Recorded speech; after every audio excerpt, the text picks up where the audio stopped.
Hello friends, welcome to my channel. Today మనం క్యాలెండర్స్లో క్వశ్చన్ని చూద్దాము. టుడే ఈరోజు బుధవారం.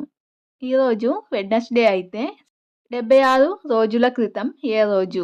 Before 76 days. టుడే వెడ్నెస్డే అయితే బిఫోర్ 76 డేస్ ఏ డే వస్తుంది? ఇది క్వశ్చన్. ఇప్పుడు ఎలా చేయాలో చూద్దాము. ఇప్పుడు 76 వేసుకోవాలి.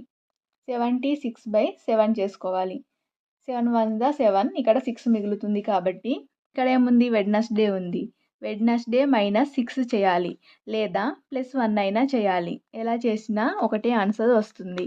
వెడ్నెస్డే +1 చేస్తే థర్స్డే వస్తుంది. అలాగే -6 చేసినా కూడా థర్స్డేనే వస్తుంది.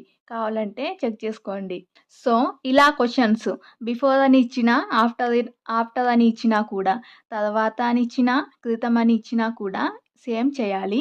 కాకపోతే బిఫోర్ అని ఇస్తే మైనస్ చేయాలి, ఆఫ్టర్ అని ఇస్తే యాడ్ చేసుకుంటూ వెళ్ళాలి. ఇప్పుడు నెక్స్ట్ క్వశ్చన్ చూద్దాము. 9th question. టుడే వెడ్నెస్డే అయితే బిఫోర్ 150 డేస్.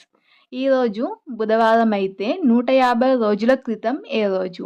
150 రోజుల క్రితం. 150 వేసుకోవాలి, /7 చేయాలి. 7 2s 14. సో ఇక్కడ 1 మిగులుతుంది కాబట్టి 7 1s 7, ఇక్కడ 3 మిగులుతుంది. అప్పుడు వెడ్నెస్డే -3 చేయాలి, లేదా +4 చేయాలి. అప్పుడు ఏమొస్తుంది? వెడ్నెస్డే అంటే Tuesday, Monday, Sunday. So Sunday answer వస్తుంది. సో నెక్స్ట్ క్వశ్చన్ చూడండి. టుడే వెడ్నెస్డే అయితే బిఫోర్ 40 డేస్కి ఏ డే వస్తుందో చేసి కామెంట్ చేయండి. ఈ వీడియో నచ్చితే కనుక లైక్ చేసి మా ఛానల్ని సబ్స్క్రైబ్ చేసుకోండి. Thank you.